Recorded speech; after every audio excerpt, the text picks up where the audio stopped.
It's the Adam Carolla Show with Adam Carolla, Danny Bonaducci, and Teresa Strasser. Coming up this morning, comedian Joe Rogan. A spirited round of what can't Adam complain about. We'll do a little gay walking and talk to legendary comic George Carlin. What the do white people have to be blue about? White people ought to understand their job is to give people the blues, not to get them. 866-901-ADAM. This is the Adam Carolla Show. Legendary comedian George Carlin on the line. George? Hi, how you doing? Great to speak to you. Thank you, thanks. The same is true. You're on the air with Teresa Strasser and Danny Bonaducci as well. Well, thank you. Hello. So, Hello. George, Hello. I never think about whoever influenced me to get into comedy. I figured just being stupid was good enough and not being able to excel in school. But as I think about it, George Carlin, I had Toledo Window Box, one of George's earlier albums, many, many years ago, and I used to just play it over and over again. And George was one of my earlier influences. You must have that said to you quite often.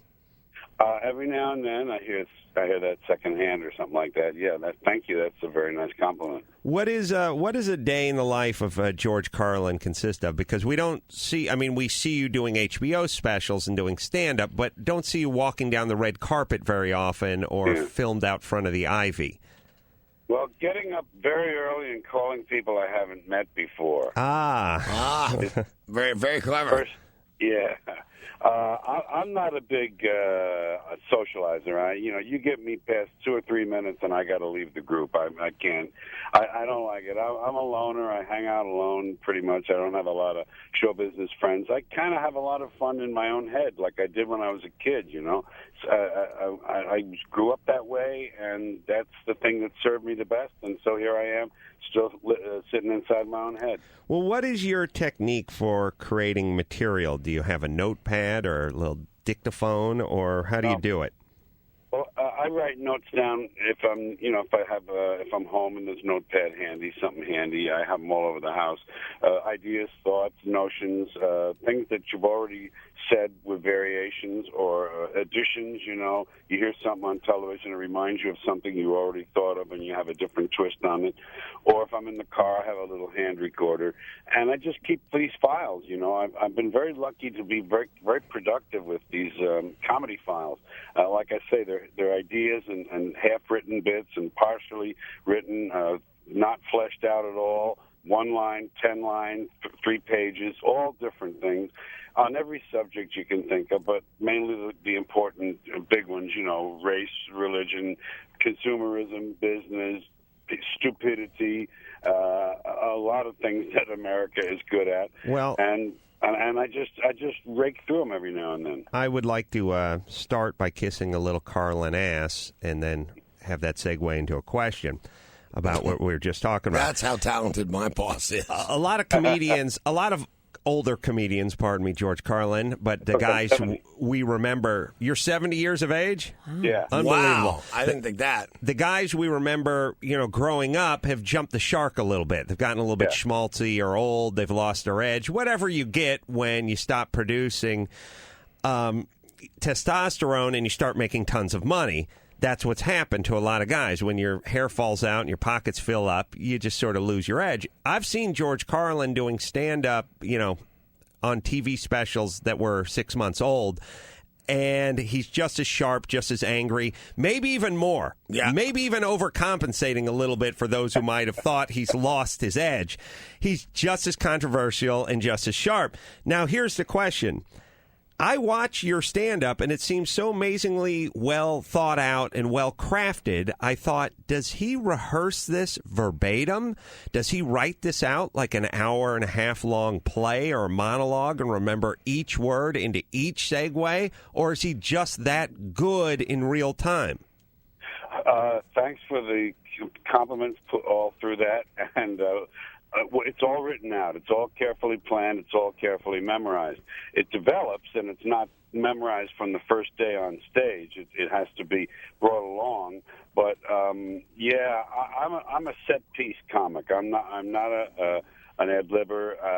I'm good at, I'm kind of spontaneous when I'm with a small group of people, but I'm not very spontaneous on a stage. I learned as a kid, I guess, that it was a good thing to, I didn't do my homework. Let me start there. Yes. I wasn't a good student. I was a smart kid in school, but I didn't do my homework, didn't do the book reports, wasn't a good student, and I was a show-off, and the show-off is what paid off for me. Showing off is what got me attention and approval. So I followed that path, but now the good student came back into play, and he does his homework. Right. Somehow they work together now, and it's just an odd thing. We were just talking. We were just talking about this a few moments earlier to a drama teacher who couldn't get her students to memorize their lines because at a certain point, everyone, if you're listening, you will be doing homework. That homework may not be a book report on Ben Franklin. It may be a proposal you have to make in front of your advisory board at work, whatever it is. Believe me, you're not going to avoid homework. It's just not going to be history books. It's going to be stand-up routines or financial reports, whatever it is. Get used to doing homework because George Carlin has had to learn to do homework now over the years in order to make money. The key is to see it as homework for yourself. It's for you. Yeah. See, the homework in school wasn't for you. You didn't care. It was to please a teacher or to get by. But when you're doing something for your own benefit and welfare, that's when you can get behind it. Yeah, you're doing a book report on yourself. You're doing an oral report on yourself. You're giving yourself oral. Although I could give an oral report on myself, why would I bother to have a job? The history of George Carlin, although that 20-minute bit you did on the Mary Mac and the Monitor on your last HBO special was awesome. George, I'm really curious about this because I know that all good comedians have to go through a phase where they bomb. Did you ever just do so horribly on stage that you can't ever forget it? Not never forget it, but when you start out and you're the opening act, for instance, because there were no straight out comedy clubs, there was always another act of a different type. When they don't know who you are, it's tough. It's very tough because you can't have perfect nights every night or even great nights every night. What I always did when I had a crappy Saturday was to say, man, last night, Friday night was great. It's their fault tonight. I always blame it on the audience. I love that. Always their fault. Yeah. See, that's so funny because you are one of my comedy role models as well, but I always think anybody who blames his audience, it's like a poor craftsman blames his tools. Yeah. I would never think. I would just think I sucked tonight. I didn't bring it. Well, but if you've done 5 in a row over 2 weeks or something, if you've done 5 good ones in a row and then it doesn't go well, you might have been off a little, but you've also probably had a crappy audience. But here's the problem, too, when you're just getting started. I like that, though. It makes me feel so much better. George Carlin now goes out and does a gig. He's going to be at the Gibson Amphitheater tomorrow night, by the way. We have tickets to give away. But cool. You go out, and everyone in the audience is a George Carlin fan, and they're hanging on every word, and they're laughing as you blow your nose walking out on stage. They're huge George Carlin fans. At the beginning, George Carlin is opening for Charlie Callis, and they're huge Charlie Callis fans who don't want to hear George Carlin. It's like if Air Supply is going to open for the Sex Pistols, well, there's not going to be a lot of Air Supply fans out there. It doesn't necessarily mean they're bad, but at the beginning, that's what it's like, right, George? Yes, absolutely. And you mentioned another thing that keeps me motivated in a strong fashion, and that is I know they're already sold on me, and I know I've got hardcore fans out there. So I take it on myself to show them that they're right. To try to show them that that not only are they getting what they may have expected, but they're getting something slightly different, slightly better, slightly deeper. You know what I mean? Right. Yeah. It's another burden now that they love you. You can't disappoint them. Right. And I want to hit a home run, so I just dig down deep. When I'm writing, when I'm learning this stuff. When speaking of yes, when I watch you, Mr. Carlin, I sometimes and early on, because a lot of people don't know this. Everybody goes, "Oh, Lenny Bruce started this big movement." And I was a fan of Lenny until I started seeing a lot of his work, and he really wasn't always that funny. He was just controversial. But most people don't know is there are as many pictures of you being carted off by the police for being controversial and starting this new wave of honest and the way people really speak comedy. How come you figure, or do you figure at all, that Lenny Bruce got credit, if you will, for starting this movement when you spent just as many nights in handcuffs as he did?